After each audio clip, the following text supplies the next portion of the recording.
check this out. This is a 3-axis gimbal for doing steady shots, and you can basically mount a camera to this, and then what it does is it uses a battery and a series of motors in here to keep everything steady while you're shooting, hand-holding, walking.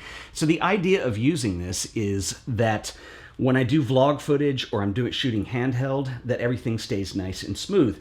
So far this seems to be working really well. I've got the Sony RX100V mounted to this, and the steady shot on here is way better than what you get with the built-in image stabilization. Just saying. We'll talk about this when I've had a chance to get into it a little more, but as promised, today we're gonna do Q&A. So the other day I put a post on the Art of Photography page on Facebook and open it up for questions. You guys can ask me anything because today I'm filming a Q&A. First up is Ashley Hoff, who says, what do you see as more important, getting as much as possible correct in camera or having the skills to transform an image in post? I actually think the most important thing is having something to say as a photographer. Now, I realize that's coming from an art perspective. If you're shooting product, you're probably not being asked to infuse creativity into the situation, or you might, I don't know. But honestly, I think a good idea is way more important than what you're doing with a camera, what you're doing in post. And I'll quote Laura Wilson on this, who I interviewed for the Artist Series, and when she said, forget the f-stops, forget the shutter speeds, you have to have something to say. And I think that really rings true. At least that's my philosophy. I realize there's different types of photography, and if you're just doing something that's more documentational and you're just gonna break it down to these two things, I mean, yeah, they're both tools. Getting it as right as you can, or at least knowing what you're going to have in the end and shooting so you can do it easily in post. Getting things right in the camera is really important because it's going to save you a lot of time and a lot of grief down the road. Our second question is from Vicky Yates, who writes, if you could only own one camera for the rest of your life, what would it be, and would it be film or digital? If I could only shoot one camera for the rest of my life, it would definitely not be a digital camera. They date themselves in like a year. I mean, it's ridiculous, the rate of advancement with digital technology. If I could only shoot one camera, and I assume we're just talking about stills and we're gonna get video out of the equation. So stills only, one camera, the rest of my life, what would it be? I already have it, let me get it. This is a Nikon F3. I have done videos on this before. This is probably one of my favorite cameras ever made. Second close to this would probably be Hasselblad 501C or something like that for medium format. But honestly, this is way more portable. This is just, for me, I love this camera. It really works either in manual mode or aperture priority mode, and when you have a lens on here, you turn the collar to get the aperture.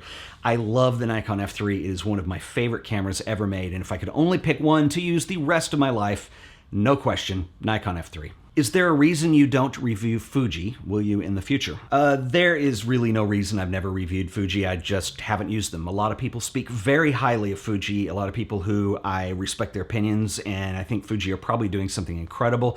I just haven't got around to it yet. This next one is an excellent question. I'm really glad somebody asked this. In the Artist Series, did you notice differences in how photographers see the role of their cameras? I think it's interesting that many speak more of the cameras they shoot than with the pictures they take. And do you personally see cameras as tools, or do they have more meaning to them? I assume that you're referring to photographers in general, because actually in the Artist Series, of the 9 photographers that I interviewed for that, only 2 of them had cameras in the room when we were doing the interview, and then a third, Bill Wegman, did some references to the Polaroid 20x24, and that was a really specific instance. But I'm glad you asked this, because that's one of the things that I noticed when I was making these videos, and one thing that I'm really finding interesting about them is that it's what's not being said. And what's not being said is that the camera is a tool. It is a means, it is a vehicle to deliver the creative vision of the artist to bring that to life. And so that's really what a camera is. Now, it's easy for photographers, and I'm very guilty of this myself, to get caught up in the gadgetry of it all. I mean, when this video started, I was showing you a 3-axis gimbal and I'm playing around with stuff. And that's fine, it's fun, we all do it. But when it comes down to actually creating something of value, that's when you need to have a vision. To quote Laura Wilson again, you know, forget the f-stops and shutter speeds, you have to have something to say, which is one of my favorite quotes this year. And I think it really brings the whole thing to heart. The exception to that was Bill Wegman, and he was talking about the Polaroid 20x24. And even at that, it wasn't so much the technical aspects of it. His point was that he had a very specific camera that only a few people really had access to, that was expensive to shoot on, but he was able to do something that was really specific with it, in that you're not shooting a negative, you're not shooting a digital file. Each image is a one of a kind. It is a unique work of art. And he was talking about the experience of using that, and I think maybe that is probably an instance where a photographer may have been influenced by the equipment they were shooting on. But in general, I think it's really important to make that distinction. And I'm not saying technology is a bad thing. Technology enables us to do some amazing things, but at the heart of it all, the camera is a tool, and you have to have something to say. What do you think about photography schools? Do you need a degree to be a photographer? I have talked about this somewhat before, and it's a controversial subject. My personal feeling is that no, you don't need a degree as a photographer. In fact, photography schools are going to show you a part of the process that is not necessarily current, up with the times. They're not going to show you how to engage on social media. They're not going to show you how to work to get your stuff in a gallery. They're not going to train you on any of that. They're going to teach you photography.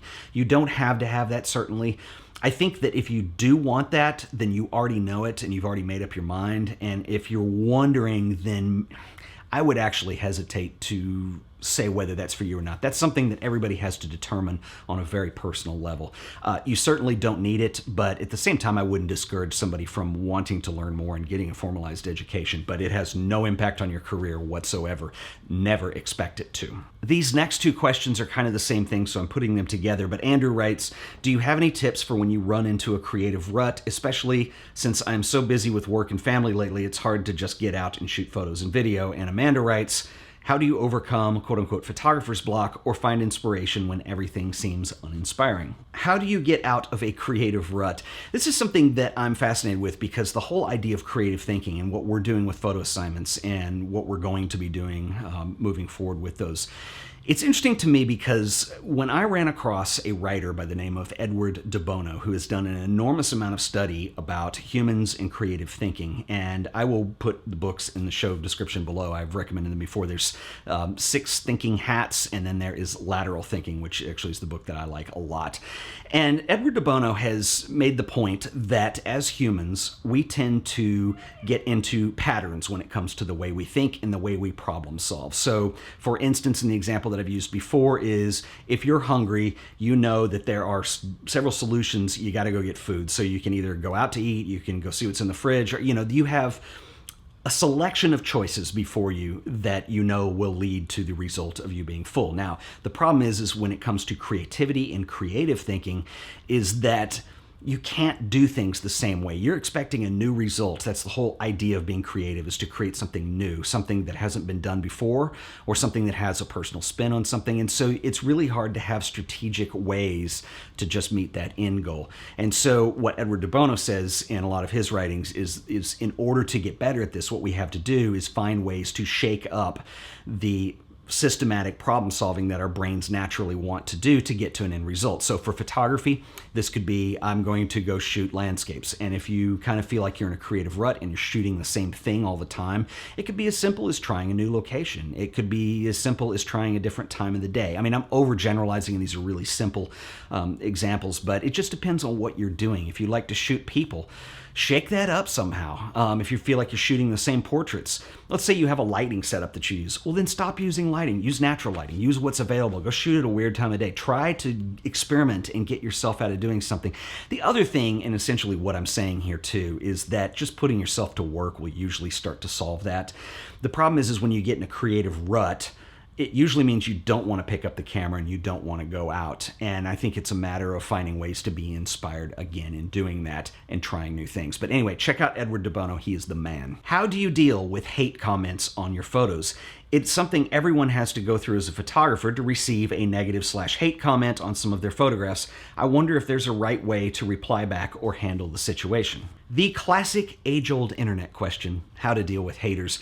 I have done YouTube for 8 years. I have posted on Instagram as long as it's been around, Facebook, Twitter. I've done it all. Believe me, I have seen it all.